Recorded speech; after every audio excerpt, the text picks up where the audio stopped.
မြန်မာတက္ကရာ1385ခုနှစ်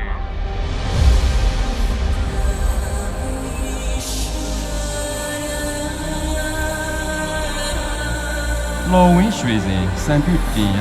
ရုပ်သွင်းထူးတင်မောင်ညံလင်းမြင့်နေ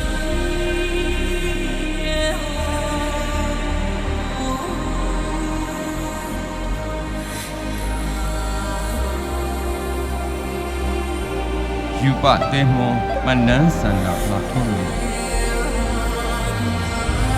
စီရရတဲ့ပြမြမင်္ဂလာပွဲအခမ်းအနားကြီးပဲဖြစ်ပါလိမ့်ဗျာ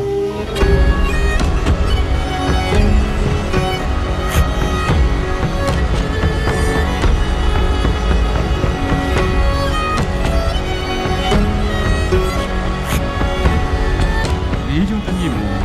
တိုင်းစုံဒီညုံလက်ခိနာဒီကာလက်ရဆုံးစပူထုံးအောင်ရွှေမြူလက်တာ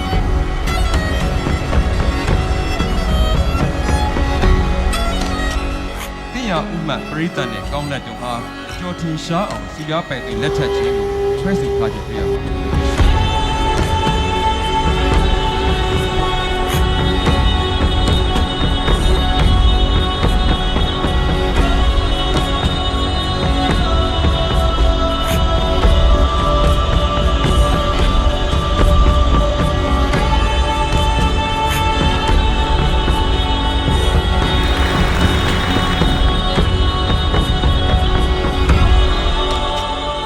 ရာသက်ပံစက်တဆုံပေါင်းပေါ်လေကြပါစေကြောင်း